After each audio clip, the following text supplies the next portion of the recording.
In a vast wasteland of entertainment where radio has become obsolete, stands an embittered man teetering at the edge of sanity.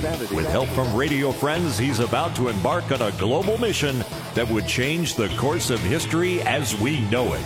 Broadcasting live from the secret studios on the banks of the Brandywine River in Delaware is Mitchell K.C. Hill. And up to the Great White North in Vancouver is Alexander Knight. Yes, we're changing broadcasting as we know it today, one tiny bit at a time, or as we like to say in this part of the country, one little cheesecake at a time, or cheese steak, I guess is what I meant. Welcome to show number 21. We got a very special guest here. If you ever wanted to know what was in that cheesesteak that you just ate, our guest is going to be able to tell you exactly how he concocted that sandwich, as it were. And before we get to our guest, let me introduce my cohort here, the gentleman that keeps me honest with the millennials, Mr. Alexander Knight. Alex? Good morning. How are you, Mitch? I'm good. Good.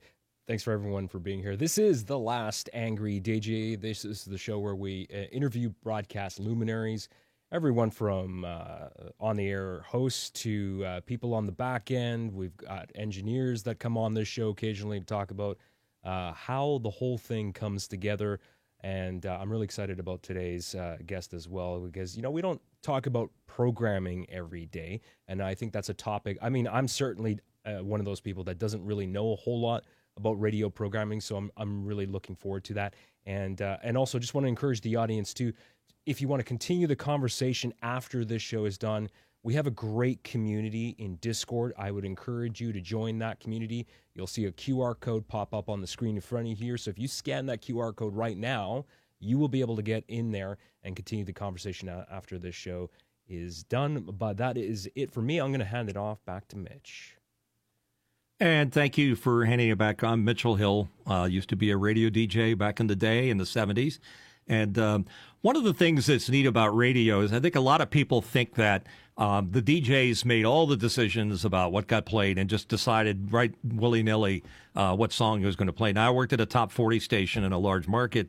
Nothing could be further from the truth. There was a lot of science behind that, determining what songs we should play, when we should play them, how often we should play them. If you've ever wondered how this interesting jambalaya of music was put together, programmers made that happen, and they made it happen a number of different ways by showing us through research how to determine what songs should be played, what songs should be tested. And one of the very first guys to do this is our guest today, Mr. Lee Abrams. Lee was back there in the 70s helping us decide what call-out research was, what psychographics were, what songs should be burned out and not played anymore. He's one of the guys responsible for programming that, and one of the progenitors of album-oriented rock. So it's a very great pleasure to introduce Lee Abrams to be on our show today. Lee? Yeah, it's great to be here. Appreciate the opportunity to talk to you guys. And Lee, how long have you been at this? Because you're still breathing, which is a good sign. I actually started around, I was managing rock bands around 1965, and then really started developing the album rock format in about 68, and it went on the air in about 71. So a long time.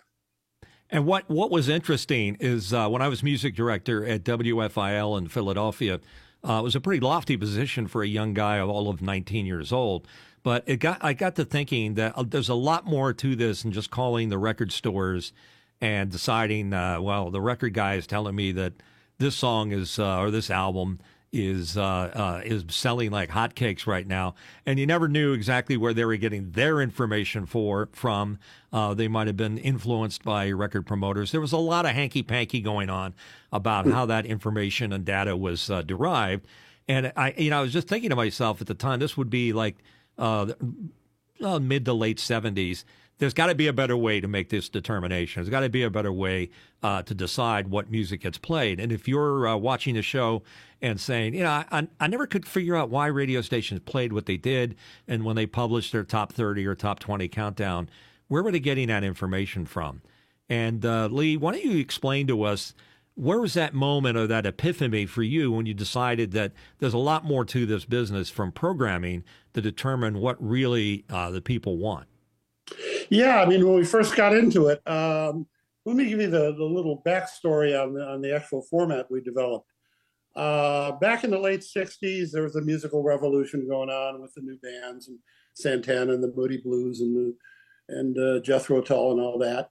And you couldn't really hear it on the radio. Occasionally there were underground stations that late at night played kind of progressive rock, but there was no 24/7 radio station on the dial you could go to get this music. So we created this format, and it was geared to reach vulnerable top 40 listeners. This is, again, late 60s, early 70s.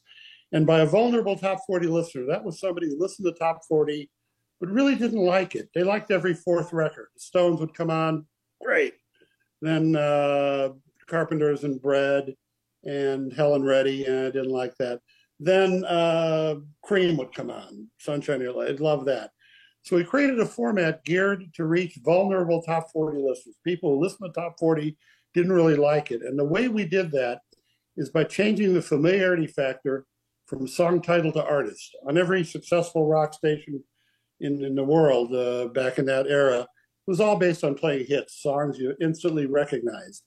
We changed that to artists you could instantly recognize. But within that artist, you could play almost their whole library. We called it the oh wow factor, because people would hear, well, that's Santana, but oh wow, it's not Black Magic Woman again. Then they'd hear Cream and say, well, that's Cream. I love that sound, but wow, it's not White Room again. And so we created a format geared to be as familiar as possible without losing its progressive identity. And so the most important thing early on was establishing our musical parameters, how far we could go this way, how far we could go that way. And there were a lot of systems we used. One of the most important ones was called callback cards. At hundreds of record stores that participate in this program, people would buy a record and they'd fill out their name, age, phone number, and the record they bought, put it in a box, and there would be prizes given out.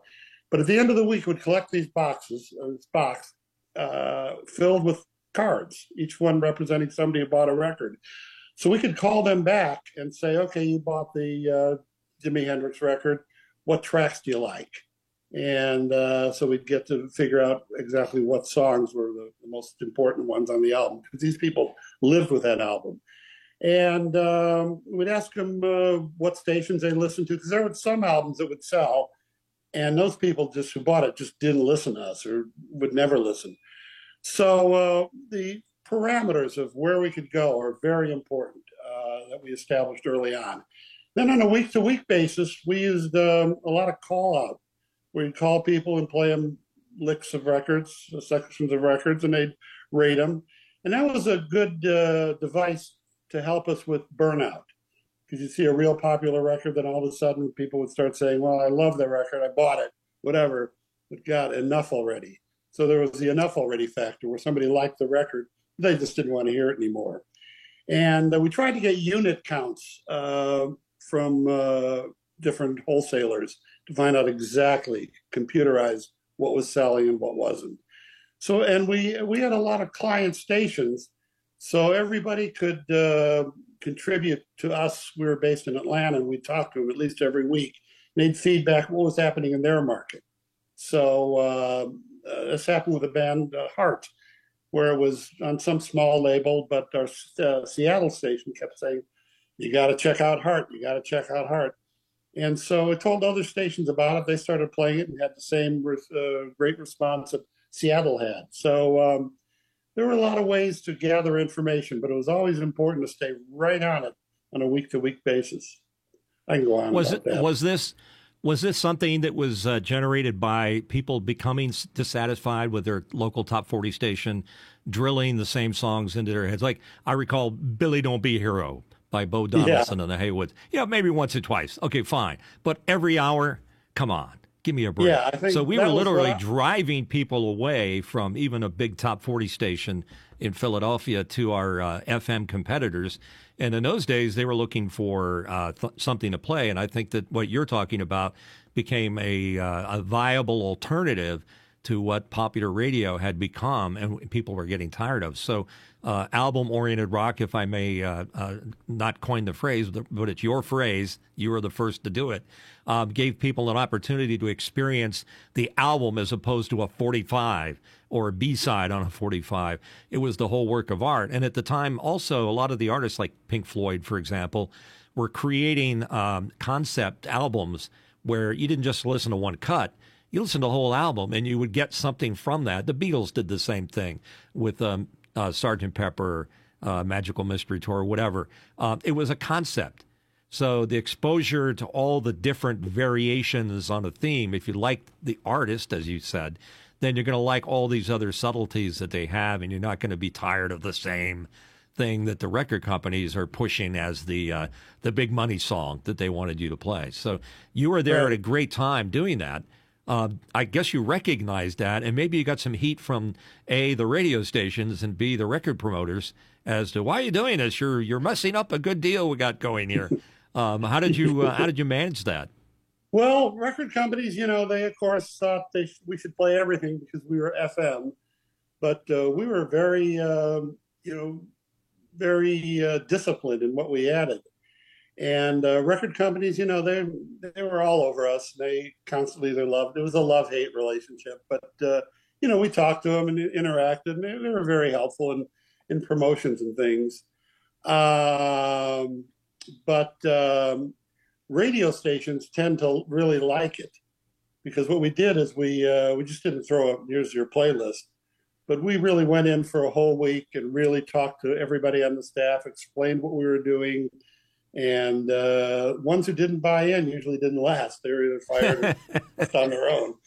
But usually the staff were very enthusiastic. And then when the ratings came out, which were fortunately, the timing was great. They were universally fantastic. That shut everybody up. It's like, yeah, in the mid to late 70s, it wasn't unusual for, again, a big top 40 station that I was working at, WFIL. I keep mentioning them. I had most experience with them. We were pulling like 30 shares, but we were losing listeners to Wi-Fi, the other top 40 alternative, WMMR, WISP, WIOQ. These were all stations that were doing album-oriented music. Is that as those doors opened, I think the floodgates began to change, and FM became the sweet baby that it was always meant to be, and AM became less and less of a reason that you would listen to the radio. It was also the thing that was driving record sales was the exposure that a lot of artists were getting that wouldn't otherwise get it, because to have a top 40 hit song, A, you had to be a recognizable artist or a record company push, if you will.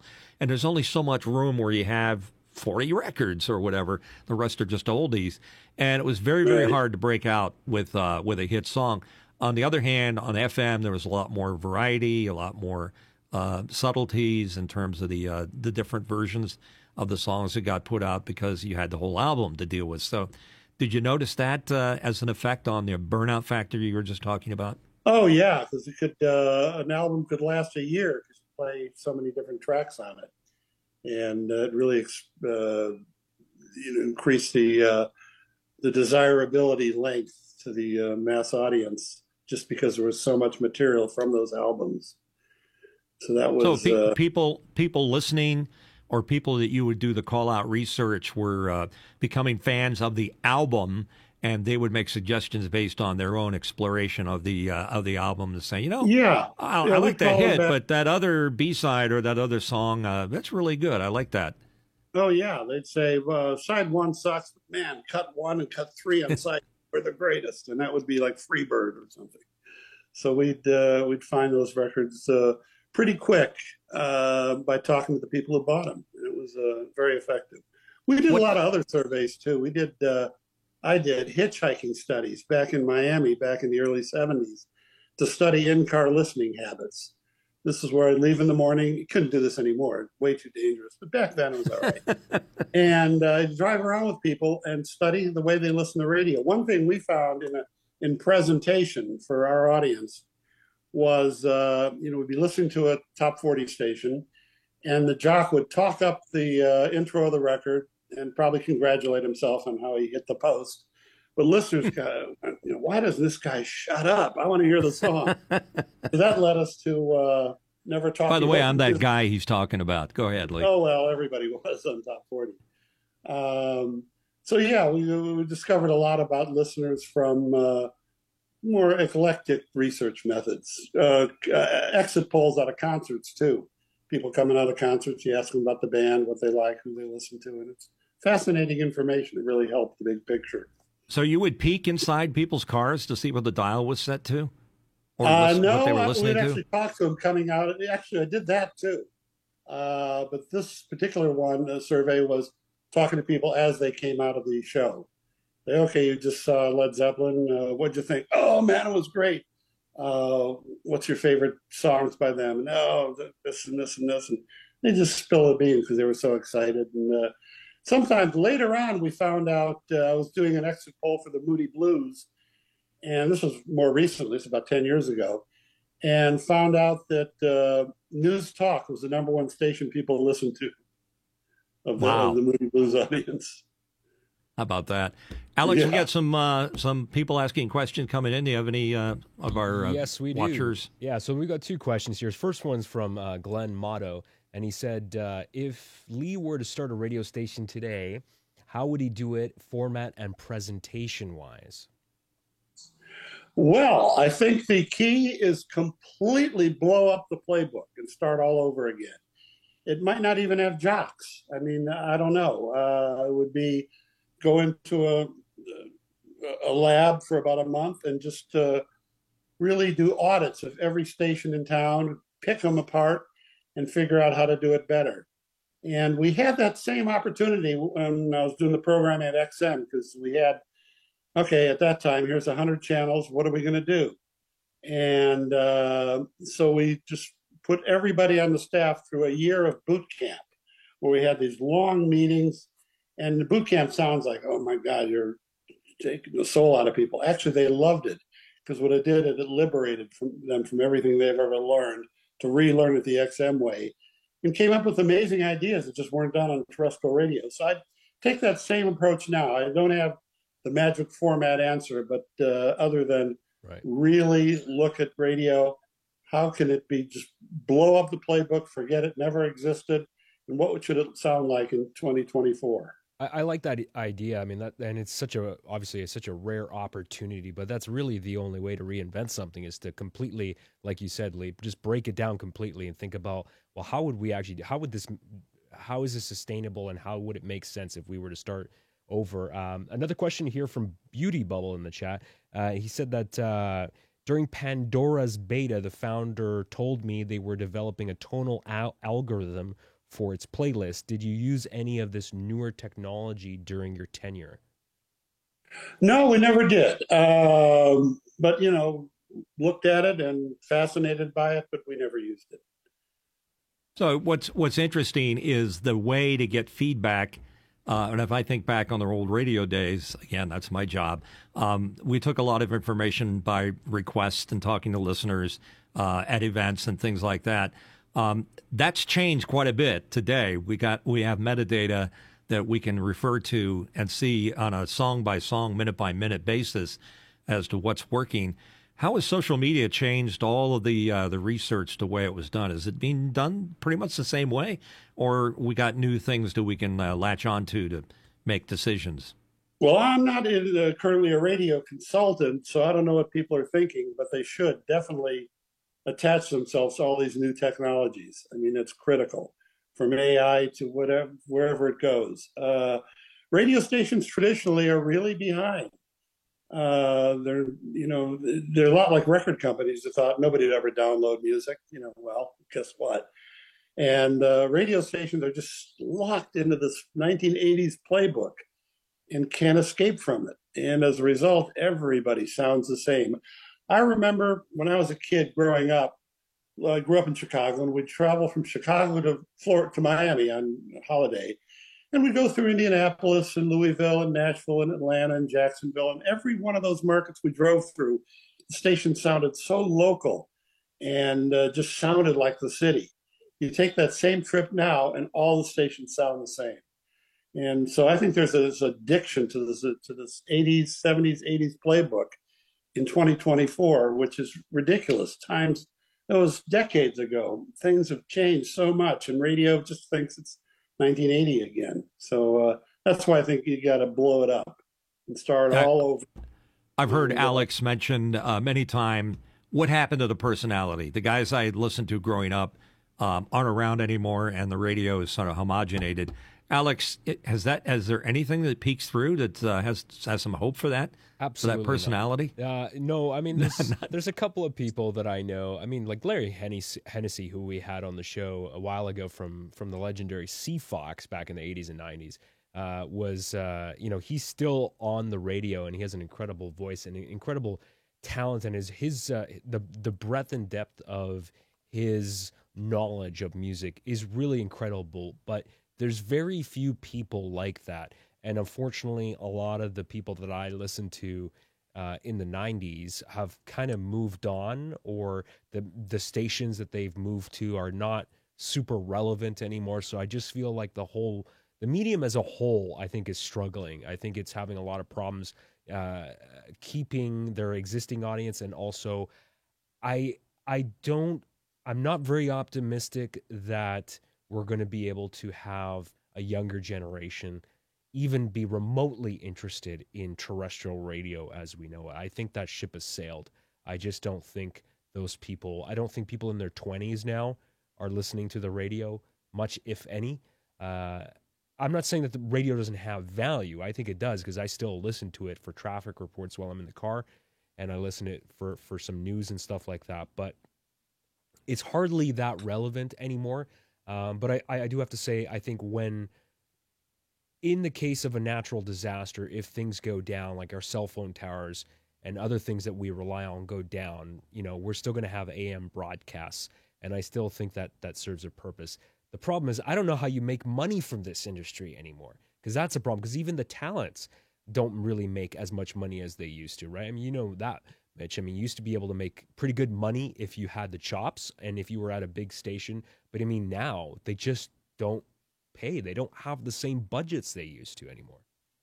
Yeah, essentially, the people to make the decisions are using a corporate headquarters somewhere, and they feel that what's good for this particular station is good for Lickskillet, Alabama station, for Philadelphia, Chicago, L.A., Memphis, whatever.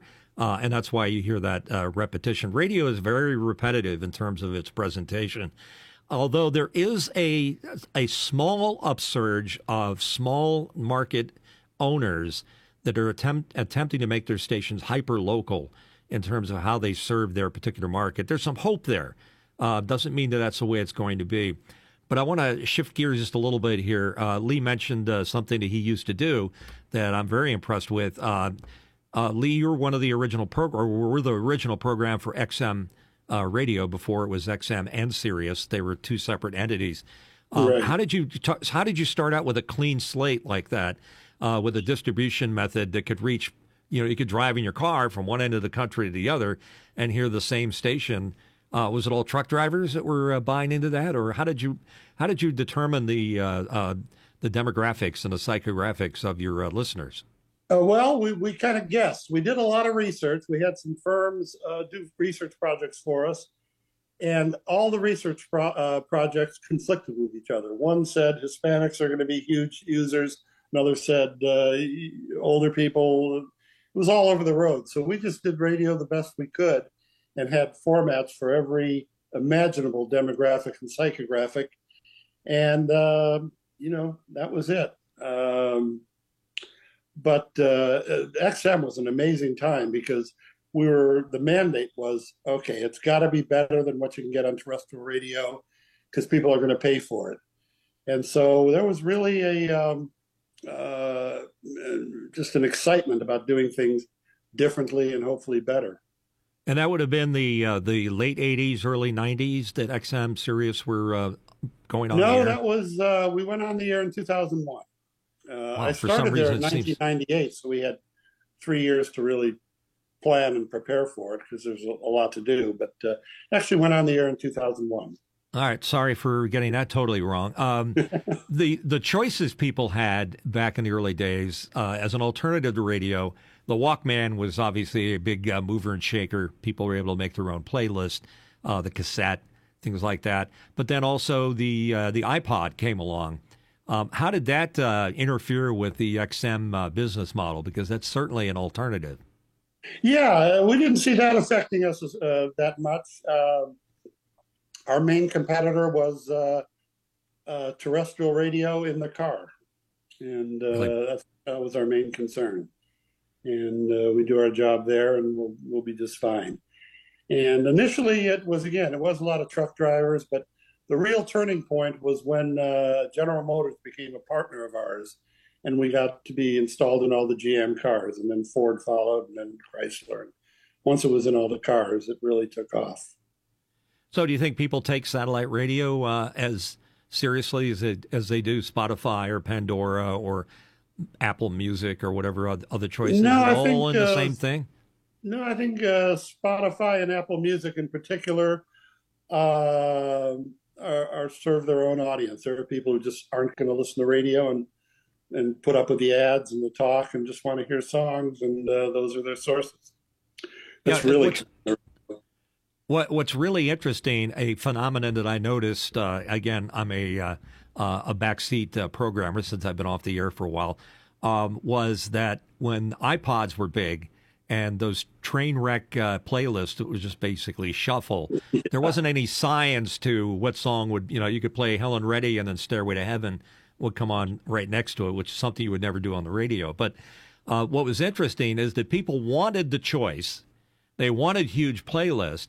But they still liked the way radio stations were assembling their playlists. And the irony of all of that is that during that time where people wouldn't necessarily admit that they thought the radio station did a better job of bringing together all of their favorite music in a playlist, the reality was that a popular, even an album-oriented station might have like 600 or 700 key songs in their playlist, and you would have thought there would be tens of thousands of songs at that radio station. The job was to play the songs people would most likely react to.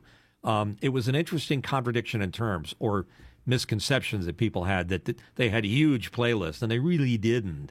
But the research kind of drove that. What were the mechanics of a classic rock format like it is today, where you get a limited number? There's no more classic rock being built, at least for now. It's all the classics that existed since, I guess, the 60s up into the 80s, maybe a little bit into the 90s. How do you still keep that together as a format? Well, I think a lot of the classic rock stations are doing very well and probably won't be changing anytime soon. But I think there's an opportunity again to go back to why those stations, AOR stations, were popular in the first place. And the number one thing was the depth, the tremendous depth of songs and artists. Right now, when we were doing it, our playlists were about 1,500 songs long and about 40 currents. And now it's very mechanical, and it's just the top testing records over and over again. So, but they do very well. But I think the opportunity is in a deeper playlist without sacrificing the familiarity. So, what do you do today, Lee, that gives you hope for distribution of music? Because that's essentially what we're talking about. How do you distribute music? How do people get exposed to new artists or even old artists that have new songs? How does it work today, or how would it work today? It's pretty screwed up. I mean, compared to the 70s and 80s, where a band could get a record deal, get promoted, get played. Now it's all up in the air. I mean, how do you? That's a great question. How do you do it? I think there is tremendous opportunity. I don't think they'll do it because they're just so technically driven. But if an Apple or an Amazon or somebody like that did digital radio ad-free, but really did it right, not a jukebox, but really had the personalities and everything else, they could be amazing. But they'll never do it. But I think that's where the future is. I just don't see terrestrial radio coming around. At a time when there's more competition in audio than ever before, they should be on creative steroids, but instead they're on autopilot, again, regurgitating a decades-old approach with the same slogans, the same promotions, the same everything. So I do have faith, but I think it'll happen online rather than in terrestrial. Yeah, when you think about the way radio used to be, it was like a branding machine. All they did was brand themselves, like we're the greatest, and they all had slogans that the best music, the greatest sound, and we would talk for 10 or 15 seconds at a time, which didn't give them a chance to show a lot of personality. Alex mentioned it, I'll mention it here, is that maybe the role of a disc jockey in the new world of radio, as it could be, are knowledgeable about the music enough to talk and tell stories that are interesting and relevant to the artists that they're playing. Maybe you can build an audience, so like a podcast does, around the trivia and the interesting backstory of how that song got made into a hit. Yeah, that'd be great. There just is a shortage of talent these days, as Alexander sort of alluded to. No, that would be ideal. But again, I think it's going to happen digitally rather than terrestrial. Those terrestrial guys, they're on autopilot. So you don't have a lot of hope for that particular move, and statistically, no, I don't think it's going to go away overnight. Because what I find is radio has a lot of listeners, but not a lot of fans. In other words, people listen to it as a utility, but when was the last time you saw a radio station bumper sticker on a car or a radio station T-shirt? You just don't see that fandom anymore. And I think that's a problem. They're a utility. I think they'll be around for a while, but the long-term picture is not very good, especially as the traditional terrestrial audience ages out. Because the young people, radio is just an alien device to them. Again, they might listen in the car, but they're not fans. Yeah, I think the next 10 years is going to be very interesting to see how terrestrial radio handles or sort of rides this very difficult, challenging wave. Because I think we're already seeing a lot of downturn in the industry, and we have for the last few years. And I think we're going to continue to see that trend of a lot of even a lot of these big corporations that own these radio stations. Now we're seeing a lot of consolidation, canceling of shows, reductions in staff, and I, I'm sad to say this because it's a bit of a downer, but we're gonna see more of that over the next 5-10 years. Just want to get to another question here from the chat from listener Steven Strikers, asking what was the role of morning shows originally on early AOR stations? Well, that's interesting. The original focus on the mornings was mellow music. That was a lot of James Taylor and Carole King. But then, we thought, my God, our numbers were really good in middays, tremendous in afternoons, and over the top at night. We just had trouble in mornings. So we experimented, and the first guy to really do a morning show, a classic funny morning show, was in Philadelphia at WYSP with Sonny Fox and Leonard. They were the first ones. And then came Steve Dahl, who started doing it in Detroit and Chicago. And then the big one, Howard Stern, came around and made a name for himself. So, boy. Yeah, John DeBella in WMMR in John Philly, DeBella, yeah. who just retired, by the way. I know. And from there, every station, they were so successful, every AOR station thought, that's our secret. We got to get a morning show. So all of a sudden you had this influx of funny morning shows, usually two guys and a giggling newswoman.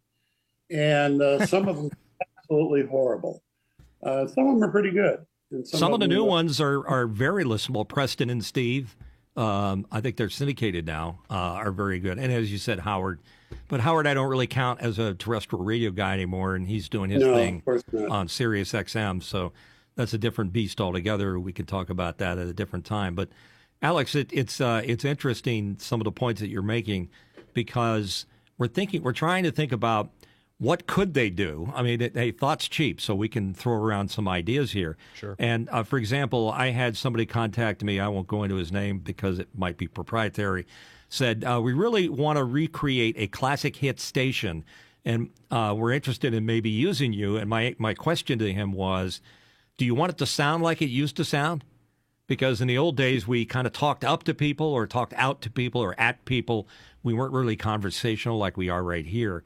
And me being the classically trained AM radio DJ, it'd be like 825 on $1 million week. That people don't necessarily want that. But I was saying, is that what you're looking for, to recreate that for nostalgia purposes? And the answer came back to me that they felt that the age group 50 plus was a definite target audience to go after. And if you're going to do that, nostalgia works really well. And if you're going to play classic hits, by the way, oldies today are more like the 80s. They're not 50s. They're not 60s. They're like the 80s, not even the 70s.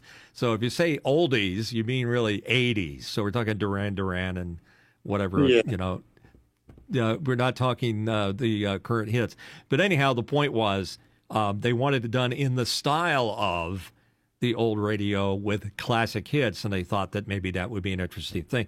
And I got my ears perked up because I'm semi-retired, and I thought, hey, maybe I can still do radio because I was classically trained, and I was a pretty big-time DJ in my time. I could nail it. And it turned out that they ended up wanting somebody of the female persuasion to do the night shows, so I didn't get that job. But it made me think that, well, that's kind of interesting, because it's very hard for an old guy that did really well to transition to a new style, which may be conversational. It's not easy. You can do it. But it's also the reason why we do this show, is that I'm Last Angry DJ for a lot of reasons. One of them is that my cultural touch points are completely out of sync with today's listeners. If you want to reach younger people, millennials and such, maybe even Gen Xers, you'd have to scratch your head and say, really, do you think Mitch Hill, as a boomer, is really speaking the proper language here? And the answer may be no, even if I've transitioned and I think that I got it down pretty well. But I don't know, Alex, how would you judge me as a contemporary radio communicator with personality? How would you judge me on that? Be honest. I think that no matter how old you are, I think there are things that you can talk about that are relevant, that anybody can relate to. So I think it's just about carefully crafting what exactly it is that you're going to talk to your audience about, stuff that just, and I'm not necessarily just saying mundane stuff, but stuff that would not necessarily age you. I think the show that we're doing, Mitch, the fact that there's an age gap between us, I think is kind of funny and weird and interesting at the same time. I think doing more stuff like that. I mean, I love stuff like that because, the two of us have different perspectives.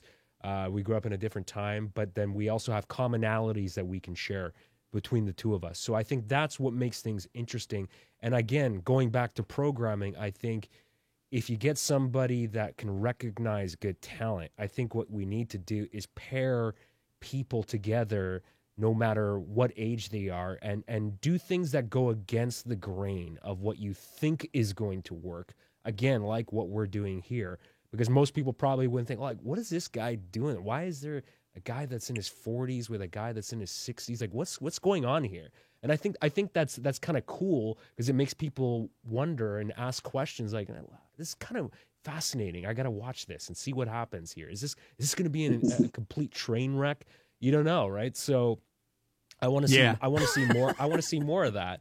And actually, I have a question for Lee about, because we're talking about the intersection of sort of terrestrial radio and modern media and podcasts, and we talked at the top of the hour too about how advertising in radio is having a hard time, and also podcasts are kind of going through a rough spot now. A lot of the big dollar spends that were going on in podcasting, a lot of these big companies have pulled back a lot. And one of the problems with podcasts, for those that don't know, is that unlike radio, where you know a lot more about your audience, you have more information about the demographics and psychographics of your audience. In podcasts are inherently very private. There's not a lot of information that we know. We have IP addresses. I have download numbers. I know what countries people are in. I don't know anything about my audience. I don't know what their income is. I don't know what they're thinking. I don't know what their worries and concerns are. I don't know anything about that. And that's the problem that advertisers have right now, and why they're pulling out is because they're not seeing the ROI. They want more data, and the podcast infrastructure, the technology that drives it, is just inherently limiting. So we're seeing all sorts of companies trying to come up and circumvent ways around this. But the problem is there's no standard. Nobody has committed to a standard, and a big part of this has to be Apple, because all the podcasts live in Apple's directory, and that's where they are. So without the support of Apple, because Apple's concerned about user privacy, and the advertising companies don't care about that, they want to know everything that they can possibly know. So that's where we're at right now, and this is very, very difficult. And I don't see how podcasts as a medium are going to survive if people can't make money, and also with radio too. So where do you see that, Lee? When you have we have a means of communicating here, but we don't have a very easy way of monetizing it. Where do you see that from someone who's been in the industry for a long time with radio programming and advertising it, and where do you see that now? Well, I think there's no doubt that the radio business is in tremendous economic strife. And that's why you're seeing, and it's going to continue. I mean, the three big broadcasters are either in or near bankruptcy. And, it's just a very rough business. And sales-wise, the big companies are cutting their rates to just keep the little guys out. It's a mess. With podcasts, I think, there's probably too many of them. But there needs to be some kind of rating system. I agree. I don't know what the answer is, but some way to verify your audience. And I think that's the secret, showing them that there's real people out there in significant numbers and in the right demographics. But how you do that, I really don't know. But that's a really good point, because that's probably also the reason why a lot of podcasts are falling out of favor. As many radio stations that I know that do morning shows in particular, they're trying to incorporate social media into their programming as much as they can. They're doing an okay job of integrating video with their morning show on the radio, on terrestrial radio. Wouldn't it be easier for a successful podcasting team to come to terrestrial radio and do the opposite, in the opposite direction? Because they bring a little bit more to the table. They bring a lot more feedback and instantaneous communication. I mean, when I think back what we used to have, we had a request line and mail. I think that's a real good idea. Absolutely. That's part of the rethinking terrestrial radio needs to go through. When they look for personalities, there might be there on podcasts. I don't know if they're looking there, but that's one of the avenues they could be seeking new talent in. And for all we know, there may be, we'd have to leave it to Alex to find out if there are actually podcasts that are broadcast on local radio stations. I know Leo Laporte used to do, who has Twit, used to be on the local FM station, but I think he got canned from that, and is no longer doing that with radio. But I think we're onto something here. I think that radio could benefit from a podcast that understands that business and that model and how to communicate, to make the morning show. And a morning show doesn't necessarily have to be a morning zoo type approach. Exactly. I think people are tired of that morning zoo crazy, it's a cliche. stupid. It's one of the thousands of cliches that terrestrial radio is addicted to. The funny morning show. I mean, there's other ways to do it. Yeah, why not be serious and incorporate what listeners want, and speak with the voice of the people that are watching the show, sort of like we do. I mean, for example, Alex, why don't you and I do a morning show while we do our podcast? Wouldn't that be interesting? I'm sure we could get some of our radio friends to give us at least a weekend shot where we're on YouTube and we're on the local radio station at the same time. And Mitch, what do you think? It's a good idea. I mean, I'd be down for that. And to answer your question, what you said earlier, there are podcasts that are distributed on radio too. And the first one that comes to mind, I believe, is Roman Mars's 99% Invisible. That is on terrestrial radio as well. I'm sure they modify it slightly for commercial breaks and that kind of thing, but that is definitely a thing, And I have very high hopes for this show. I mean, maybe one day if somebody wants to distribute this podcast on their radio station, I'd be happy to do it, or do it live on the radio too. Yeah, I Oh, think we're there's not. huge Yeah, go potential ahead. there. No, I just think, Yeah, I think there's a lot of potential there. I'm not. I'm not embarrassed to beg and crawl for. By the way, while you're watching this, if you like what we're talking about, hit that subscribe button and like button, especially if Lee's making sense here. And we brought a heavy duty radio guy that understands the methodology, folks, of what works and what doesn't work. See, I'm going off on a rant, and that's when it gets crazy. But it's interesting. What do you listen to today? I mean, you're in Chicago. What do you listen to or watch, Lee, in terms of what do you find entertaining? Let's see. On radio, unfortunately, I switch around, but I usually end up on the WBBM, the news station, and 1000, the sports station. I rarely listen to music on radio. I listen on my Apple Music or Pandora because I just can't put up with the cliches and the level of advertising on terrestrial stations. I just want to hear the music, so I'm on Apple Music most of the time. We're going through a major pendulum swing in the way people respond to advertising. It used to be that you'd play 2-3 songs and there'd be 20 minutes of commercials or 10 minutes of commercials, and people, it was okay. They dealt with it. But nowadays, I think people are questioning why would I listen to that many?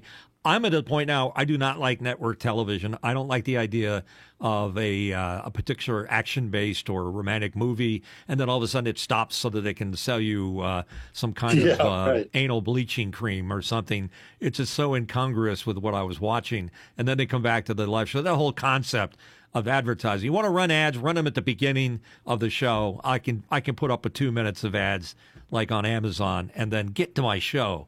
I'd really rather see that happen. But I think all of these things have to be re-examined. Just because it used to be done doesn't mean that it has to be done today. So I like what we're talking about here because we're talking about alternatives. In aerospace and medicine and industries like that and technology, it's all about staying right in sync or maybe a little ahead of the public. And again, radio isn't thinking that way. They're back in the 80s doing the same tricks.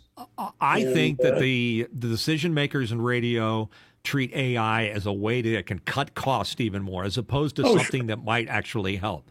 It's like, well, we can go at half the talent we do now if we let AI do all the voiceover work. They're not thinking right. They should be thinking about how can AI improve the quality of the product that we're offering, not necessarily a money decision. I just really hate that kind of thinking. Well, that's where it's at right now, unfortunately. Again, the eye is off the creative ball and into, to a degree, I understand it. They're into keeping their company alive in this horrible financial situation for them. But I wish they'd put their eye back on the creative ball, but I don't see it happening. Yeah, it's. I have some friends that are in the movie industry, and a couple of times I've gotten calls. We need a background voice talking on the radio, yada yada. And anytime I've done it, they've been like, no, we want to like it, hey everybody, it's 7 o'clock, doing the morning zoo thing. And I'm like, is that really what you hear in your head when you think about radio today? There's something very definitely wrong with the public perception of what broadcasters are. In some cases, they might be right.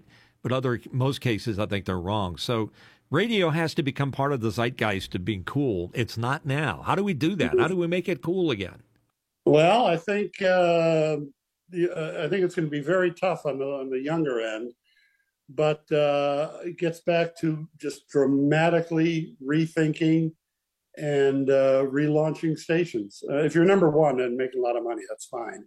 But if you're not, and a lot of stations aren't, that's the time to really pull out the stops, re-examine it, and come up with something just dramatically fresh and different. Is there a future for music on radio? Yeah, I think for the next 20 years, 10, 20 years, but I think in the long term, it's all going to be digital. And the music industry as a whole, the people also have to realize that the ability to make money as an artist and a writer and a producer, et cetera, has greatly changed. It's not not the way it used to be. You have to go out on tour and sell tchotchkes and stuff in order to be able to make any money. at doing it because you're not getting it from the record companies. And by the way, most of the record companies, they're not even U.S. companies, just to throw it out there. And I know. Yet they're the ones that are chasing us down. So I don't want to be too anti-music, but the methodology and the, where the bread is being buttered has changed a lot since my early days when there was always money available for lots of things. I can't say that I ever took any. I never did, by the way. No, but I didn't either. it was available if I wanted it or other favors and things like that. It's not the powerhouse distribution method because things have changed, and you have to be able to keep people's attention attached. And I just don't think that the current formula for broadcasting is working. No, it's 2024. It's a whole new era. There's new, it used to be the radio is the soundtrack of America. Now, there's just so much out there from video games to just stuff on your phone and computer to take people's time. And radio needs something to really cut through and become cool again. And the only way that can happen is dramatic change. You think it's the attention span? People have changed dramatically? No, I think the attention spans, there's a common belief that it's really short. And it is shorter these days, but people still binge watch movies, go to movies, spend hours on things. So I don't think it's a attention span thing. Alex, do we have any questions coming in that are touching on some things we may or may not be talking about here? Because I value what they have to say because that's what we should be doing. No more questions at this point. I have another question I want to pose to both of you here, but I just wanted, I thought this was funny, but Steven Stryker in the chat, we were talking about earlier about having this show broadcast on the radio, and he suggested the name, The Morning Baldcast, which I thought was funny. That's pretty good. See, is that acceptable behavior now? I mean, you live in a woke society, so when we pick on people. Fine. Now, Lee has great hair. I have horrible hair. It's like gone, but it's always been gone if you look at my old pictures. And Alex chooses to have the hairline that he has.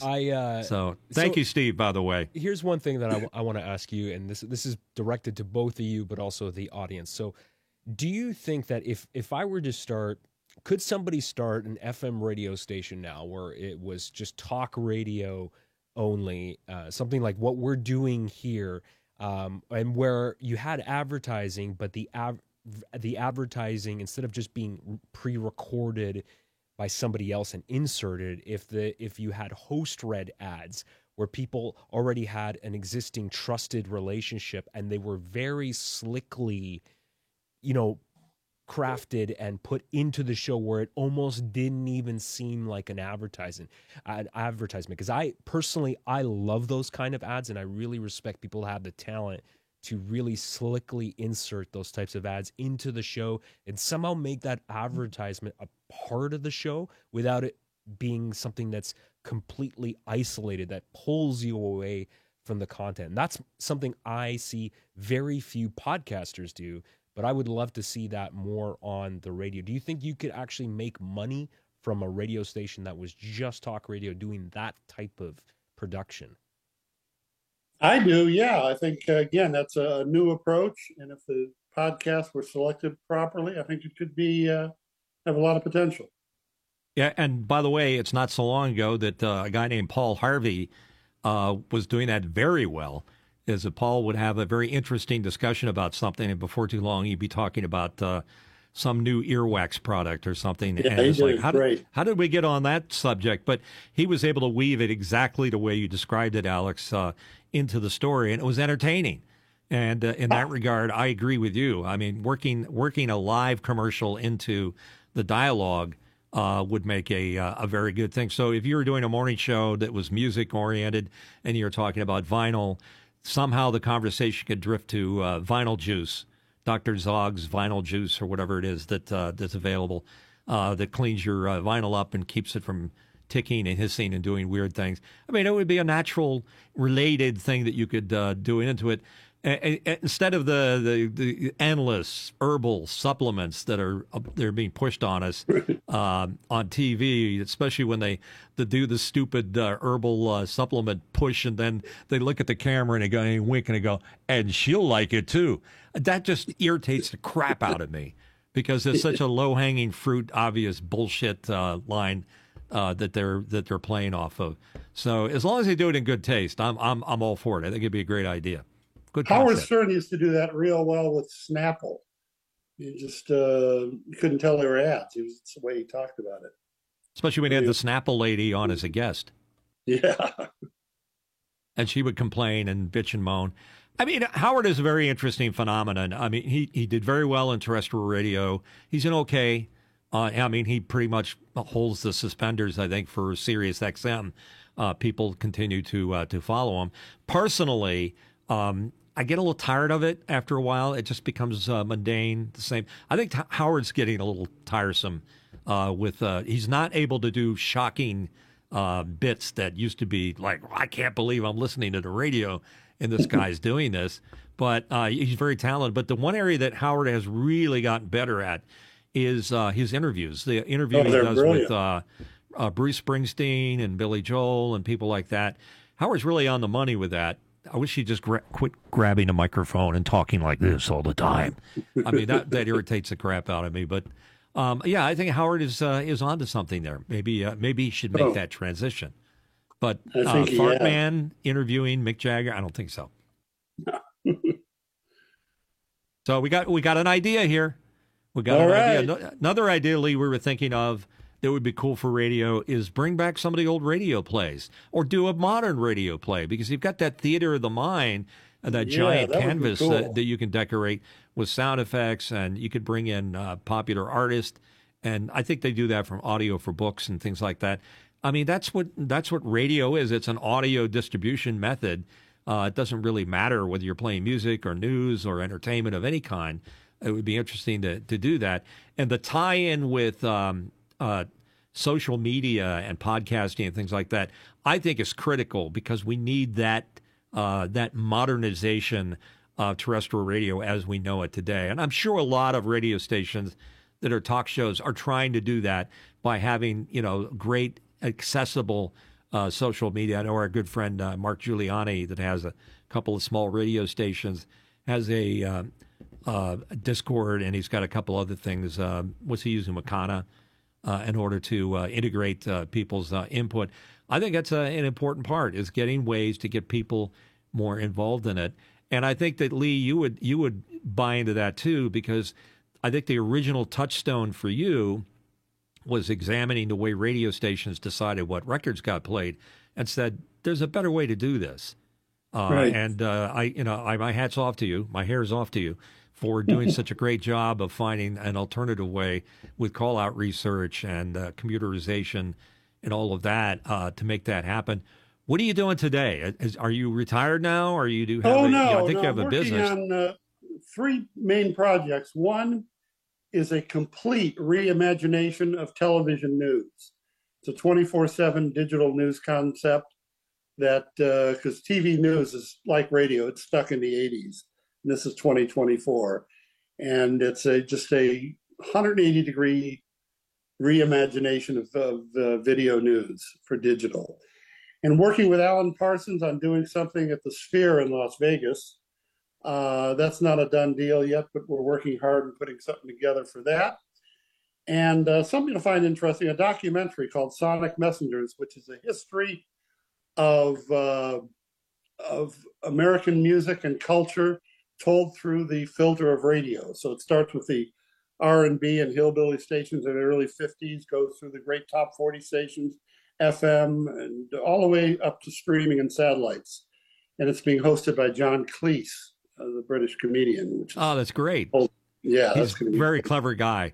Oh, yeah. You've seen some of his videos he's done over the years, even the stuff in the 70s with the company that he has that does training. So that's a great idea. And do it quick, because the other day I got asked to be on a podcast for radio guys from the era that you just mentioned. And I said, you better do it fast, because a lot of my friends are gone. I know. Rock and roll heaven up there. A lot of the boss jocks that used to be on the big radio stations at the time have passed on to the great sky. So let's do it before us older guys. Well, I wish you the best of luck with that. I think that sounds really entertaining. Anybody that can take television news as we know it and make it less polarizing, my hat's off to you again, because that's the plan. that irritates the crap out of me too. Is that, again, that's why I'm the last angry DJ. Is that can we please do this without it being so political, or why it's so polarizing, or why it's so tribal? I know. So do you have a solution for that? It's a completely forgetting that television news ever existed. What would it look like in 2024? And that deals with every aspect of it, rethinking it and creating a new. I'll send you the deck if you'd like to see it. Love to see it. Love to see it. We appreciate that.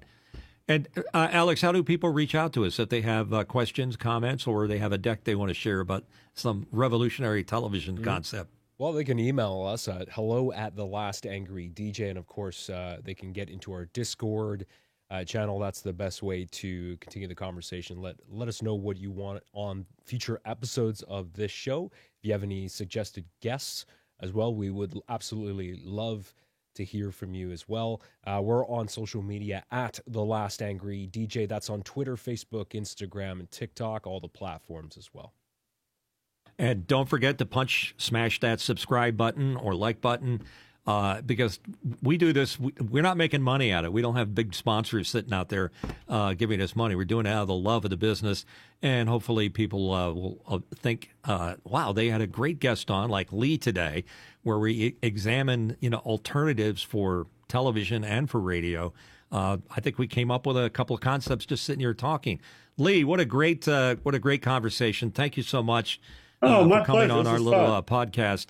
Appreciate you spending an hour with us, answering questions from our viewers and from Alex and myself.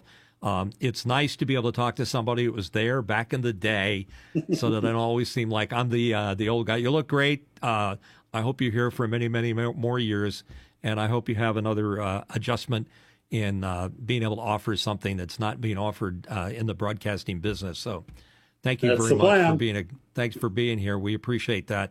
And we recognize your contribution to the industry, and we appreciate it. Well, thank you. So that's it. That's it for today's program. Thanks again for being here for show number 21. As again, Alex said, reach out to us. Tell us what you think. Give us your suggestions for guests. I was just talking to Michael Dosch, the angry audio guy. And Michael's kind of intrigued with that. So I'd love to have him on. We'll talk about tech stuff. But the interesting thing about Angry Audio is that they have angry in their name, just like we do. So love to have him on, or somebody else that's being suggested. Once again, appreciate it. Take care. Be safe. See ya. Great. Thank you.